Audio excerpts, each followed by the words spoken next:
വ്യാജ ടാക്സികൾക്കും അനധികൃത റെൻ്റേ കാറുകൾക്കുമെതിരെ നടപടിയെടുക്കുന്നില്ല എന്ന് പരാതി ഉയരുന്നു. ഹൈക്കോടതി പറഞ്ഞിട്ടും മോട്ടോർ വാഹന വകുപ്പ് നടപടി സ്വീകരിക്കുന്നില്ല എന്നാണ് ടാക്സി ഡ്രൈവേഴ്സിൻ്റെ ആരോപണം.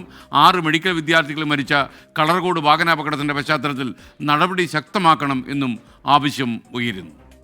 ഇവിടെ ഓടുന്ന കള്ള ടാക്സികളും റെൻ്റേ കാറുകൾക്കുമെതിരെ ശക്തമായ നടപടി മോട്ടോർ വാഹന വകുപ്പിൻ്റെ ഭാഗത്തുനിന്ന് ഉണ്ടാകാതെ വന്നപ്പോഴാണ് ഞങ്ങൾ ഇങ്ങനെ ഒരു നിലപാട് സ്വീകരിച്ചിട്ടുള്ളത്.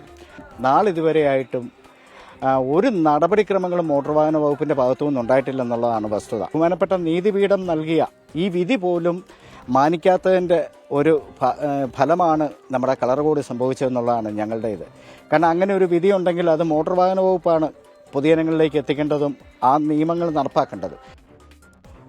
കോട്ടയത്ത് നിന്ന് ടോബി ജോൺസൺ തത്സമയം ചേരുന്നു. ടോബി, എന്തൊക്കെയാണ് അവരുടെ ആവശ്യം? റെൻ്റേ കാർ പൂർണ്ണമായി നിരോധിക്കണം എന്ന അഭിപ്രായം നമുക്കില്ല. തീർച്ചയായിട്ടും ഈ റെൻ്റേ കാർ കൊണ്ട് പ്രയോജനമുള്ള ഒരുപാട് ആളുകളുണ്ട്. പക്ഷേ ആരാണ് ഈ വണ്ടി എടുത്തുകൊണ്ട് പോകുന്നത് എന്നെങ്ങനെ തീരുമാനിക്കുമെന്നൊക്കെ തിരിച്ചറിയാൻ ഇത്തിരി ബുദ്ധിമുട്ടാണ്. ടോബി, വിവരങ്ങൾ.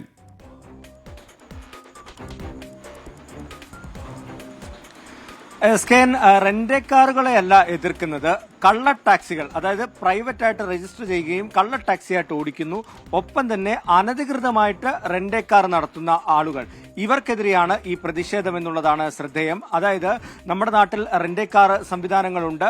അങ്ങനെ റെൻ്റേ കാർ നടത്തുന്നത് നിയമപരമായി തന്നെ മോട്ടോർ വാഹന വകുപ്പൊക്കെ അംഗീകരിക്കുന്നുമുണ്ട്. അതിനപ്പുറത്തേക്ക് പ്രൈവറ്റായിട്ട്, അതായത് സ്വകാര്യ വ്യക്തികളുടെ പേരിൽ രജിസ്റ്റർ ചെയ്യുന്ന വാഹനങ്ങൾ അനധികൃതമായി ഇത്തരത്തിൽ ഉപയോഗിക്കുന്നതിനെയാണ് വ്യാജ ടാക്സിയായിട്ടും കള്ള ടാക്സിയായിട്ടും ഒപ്പം തന്നെ റെൻ്റേ കാറുകളായിട്ടും നൽകുന്നതിനെയാണ് ഇവർ എതിർക്കുന്നത്.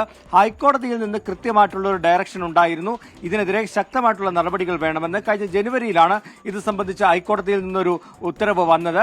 എന്നാൽ അതിനുശേഷവും ഇത്തരത്തിലുള്ള കാര്യങ്ങൾ നമ്മുടെ സംസ്ഥാനത്ത് അനധികൃതമായി നടക്കുന്നു എന്നുള്ളൊരു പരാതിയാണ് ഇവർക്ക്. കളർകോട് നടന്ന സംഭവം തന്നെ ഏറ്റവും ഒടുവിലത്തെ ഒരു ഉദാഹരണമായി അവർ ചൂണ്ടിക്കാട്ടുകയാണ്. ആ വിദ്യാർത്ഥികളുടെ മരണത്തിന് കാരണമായതടക്കമുള്ള കാര്യങ്ങളിൽ ഈ ഒരു തരത്തിലൊരു നടപടി ഉണ്ടായിരുന്നുവെങ്കിൽ ഒരുപക്ഷെ അത്തരത്തിലുള്ളൊരു പ്രശ്നത്തിലേക്ക് കാര്യങ്ങൾ പോകില്ല എന്നുവരെ ഈ ടാക്സി ഡ്രൈവേഴ്സ് പറഞ്ഞു വെക്കുന്നുണ്ട്. ഒപ്പം തന്നെ അവരുടെ വരുമാന മാർഗത്തെ കൂടിയാണ് ഇത് തടയിടുന്നത്. കാരണം ഇത്തരത്തിൽ കള്ള ടാക്സികൾ ഓടുമ്പോൾ ഈ നിയമപരമായിട്ട് ടാക്സി സർവീസുകൾ നടത്തുന്നവർ, റെൻ്റേ കാർ നൽകുന്നവർക്കൊക്കെ വലിയ തിരിച്ചടി ഉണ്ടാകുന്നുണ്ട്. സാമ്പത്തികമായി അവരെ ഏറെ ബുദ്ധിമുട്ടിക്കുന്നുണ്ട്. അതുകൊണ്ട് തന്നെ കഴിഞ്ഞ കുറേ നാളുകളായി ഈ ഒരു ആവശ്യം ഇവർ ശക്തമായി സർക്കാരുകൾക്ക് മുന്നിൽ വെക്കുന്നുണ്ട്. ഗതാഗത മന്ത്രിയോടക്കം മുഖ്യമന്ത്രിക്കടക്കം ചില നിർദ്ദേശങ്ങൾ, നടപടി സ്വീകരിക്കണമെന്ന് ആവശ്യപ്പെട്ട് ഇവർ ഒരു കത്ത് നൽകിയതാണ്, പരാതി നൽകിയതാണ്. മുഖ്യമന്ത്രി അതിനനുസരിച്ച് വകുപ്പിലേക്ക് ഇത് ഫോർവേഡ് ചെയ്യുകയും ചെയ്തു. എന്നാൽ കർശനമായിട്ടുള്ള ഒരു നടപടി, പരിശോധന മോട്ടോർ വാഹന വകുപ്പിന്റെ ഭാഗത്തു നിന്നും ഉണ്ടാകുന്നില്ലെന്നാണ് ഈ ടാക്സി ഡ്രൈവേഴ്സ് പറയുന്നത്. കേരളീയം ടാക്സി ഡ്രൈവേഴ്സ് എന്ന് പറയുന്ന സംഘടനയാണ് ഇതുമായി ബന്ധപ്പെട്ട് ഹൈക്കോടതിയിൽ പോയത്. അവർ ഇതുമായി ബന്ധപ്പെട്ടൊരു ഉത്തരവും വാങ്ങിയിരുന്നു. അതുകൊണ്ട് തന്നെ കർശനമായിട്ടുള്ള ഇടപെടൽ ഈ വിഷയത്തിൽ ഉണ്ടാകണം. അല്ലാത്ത പക്ഷം വലിയ പ്രതിഷേധങ്ങളിലേക്ക് പോകുമെന്ന് തന്നെയാണ് അവർ പറയുന്നത്. Okay, thank you. Toby Johnson ആണ് വിവരങ്ങൾ നൽകിയത്.